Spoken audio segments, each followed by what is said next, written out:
Phil, I read what you wrote on NBCSportsBoston.com about the team needing leadership right now at 1-5, but also pointing out that a lot of the guys that are program guys, the Slaters, David Andrews, maybe Adrian Phillips, their futures with this team are as up in the air as any other player on the roster.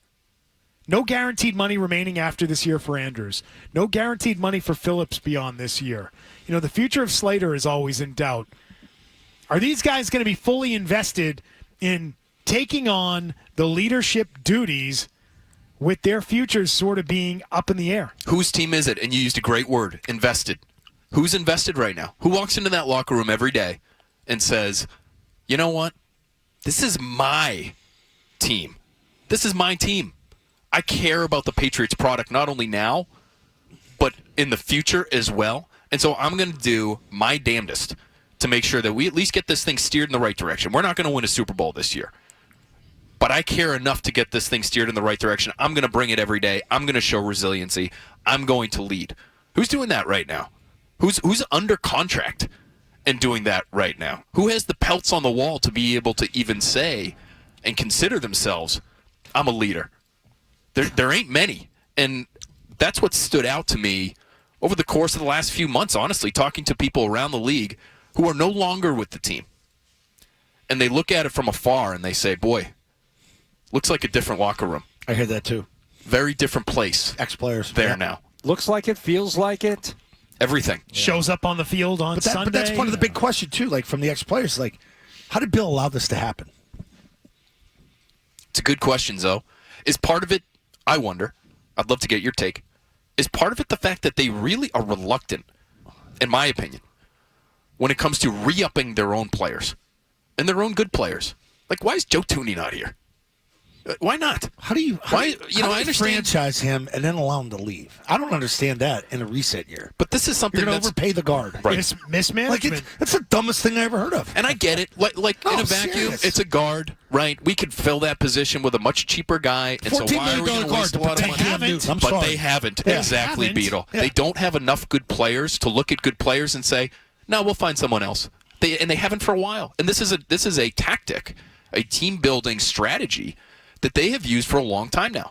Going back to Chandler Jones, right, who's dealing with a lot of issues right now, but has had a really good career since leaving the Patriots. Very productive player. Traded him before he came up. Got rid of Jamie Collins, you bring him back, whatever. But you look at guys like Dante Hightower even, Devin McCourty, franchise, cornerstone, pillar guys. What did they do with them when they hit free agency? They said, go see what else you can find. Right. Try and find Go find test something. the market. Go see what your market is. There's no, let's get this guy done a year early. Maybe even if it's a market-setting kind of deal, maybe we'll even save ourselves a few bucks, believe it or not, by getting a guy done after his third year if we know he's a good player. But they just don't do that, and so I wonder if the core has eroded in some way because you combine that, Hardy, with the bad drafting period, Yes. and you get what you have now. But it was one of those things that the old Patriots were kind of known for, and it was another thing to kind of puff your chest about and say, oh, they nailed the market again. They nailed the market on this player. They nailed which I never understood why that was anything necessarily to celebrate. It was kind of more proof that you were smarter than anyone else. But nailing the market when you're losing is nothing to get excited about. You might have to overpay every once in a while so you can get back to winning. And so now you're in a place where you look at this team, and sure, there are some young players that are still on rookie contracts. The salary cap. Right. Oh, the salary cap. Yeah. That's why you've got all those Lombardi trophies. Yeah, no, I managed that thing. I got it now. I got it. No, you're looking at a team now moving forward because Matthew Slater's not under contract, because Hunter Henry's not under contract. There's a variety of players. We know a lot of the names. And these guys might privately have one foot out the door.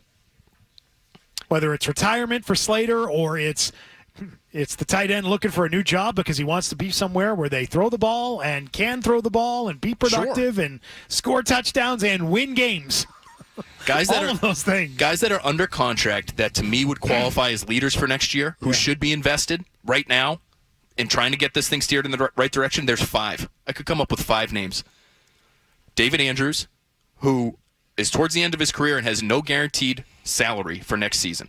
Dietrich Wise, same category, captain, steady guy, leader in the locker room. Again, no guaranteed salary for next year. Who knows what his future holds, but I still would put these 2 guys in that category. I'd put Jonathan Jones, who just re-signed, in that category. I actually would put Jabril Peppers in this category because I think he's one of the few guys this year who has shown to be sort of an emotional leader. Engaged. He brings it. And they just signed him, so he's under contract. He's a veteran. Okay, you like what he brings to the table. And Jawan Bentley. That's it. 5 guys under contract that you could look to and say, yeah, I don't mind those guys being leaders, but you know what those guys aren't?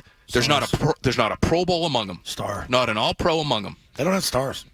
And so that could be what you're looking at moving forward here is you hope that somebody is not only a good player but also takes the torch from these guys, but that's where people around the league are looking at it and saying, who wants to be the next core of leaders for this Patriots team? Because it doesn't feel like there's a big, massive group of them that you can look to for 2024 and beyond. You mentioned the guys that they could potentially have gotten done early. I put Kyle Duggar in that category. Sure. Why did they not get a contract extension with him done in August? That blows my mind. It's a great question. That should have been an obvious one, an easy one. Okay, we drafted this guy. We used real draft capital to get him, and he's good. He's a good young player. Yep. He's been a good fit. He's got, by all accounts, a good attitude about things. He's certainly a decent locker room guy. Why is he not re-signed at this point? He should be locked up. And the other reason you And now look he's at going to that, hit free agency in the offseason. and Beetle, it's safety. You know, it's not like it's not a receiver. premium position. It's It's not not pass corner. rusher.